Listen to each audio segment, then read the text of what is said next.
tout le monde, on se retrouve aujourd'hui dans une vidéo. Comme vous voyez, je suis bien équipée et j'ai des fesses de poney juste à côté de moi de Ratina.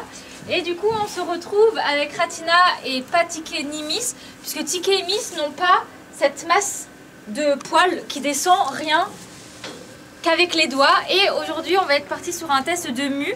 Donc nous avons une brosse spéciale mue qui est aux alentours de 10 € en marché. Une étrille américaine dans les 6-7 € je pense. Ensuite, une Magic Brush qu'on peut utiliser soit en mode Magic Brush ou avec le bord en mode raclette. Un couteau de chaleur et une raclette à carrelage qui pour le coup coûte même pas 2 €. Donc eh bien on va commencer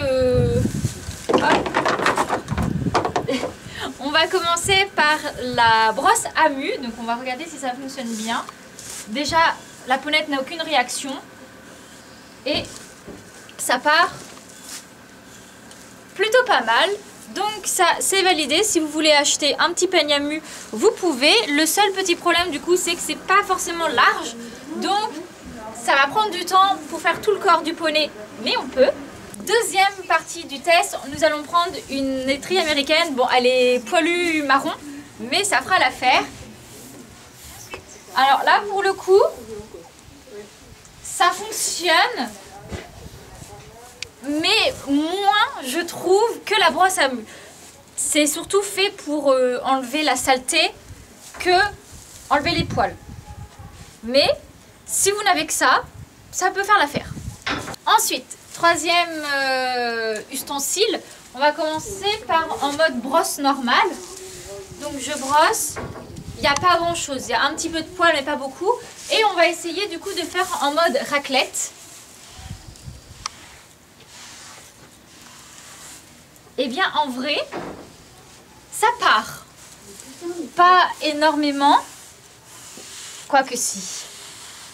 Ça se voit pas trop parce qu'elle est grise.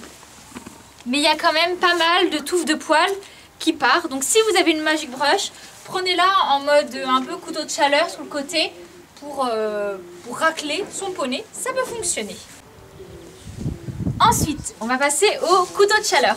Donc bon, il a plus de manche, mais ça reste un couteau de chaleur. Avec une petite partie crantée et une petite partie un petit peu molle. On va essayer la partie un petit peu molle. Ça le fait. Mais comme vous, je ne sais pas si vous pouvez voir, la jument met les oreilles en arrière lorsque je le fais. C'est pas très agréable, ça lui force un petit peu dessus. On va essayer avec l'autre côté. Pour le coup, la jument, il n'y a pas trop de changement avec le... Il n'y a pas trop de changement avec la partie qui n'est pas crantée, enfin la partie crantée et la partie non crantée. Mais pour le coup, ça peut le faire. On peut dépoiler son poney avec un couteau de chaleur. Et donc maintenant, dernière étape, celle que j'ai hâte de voir ce que ça donne puisque je ne l'ai jamais testé. Une raclette à carrelage. Bon, celle-là est sale, mais le plus important c'est la petite partie en mode caoutchouc. Et on va voir. Et je peux dire que ça enlève plutôt pas mal les poils. Je pense que c'est la méthode que je vais choisir. Bon alors, ça fait un peu bizarre d'avoir ça dans sa caisse de ponçage, mais ça peut faire l'affaire. Et voilà pour cette fin de vidéo de test. Du coup, on va dire que je valide quasiment tout, mais surtout la raclette. Personnellement, je ne vais pas forcément en avoir besoin puisque Miss et Tiki sont tondus et n'ont pas beaucoup de poils. Mais voilà, si vous voulez pour vraiment pas cher, eh bien demandez à vos papas, ils ont peut-être ça dans leur garage. Donc voilà, j'espère que la vidéo vous aura plu. On se retrouve une prochaine fois pour une prochaine vidéo. Bye bye.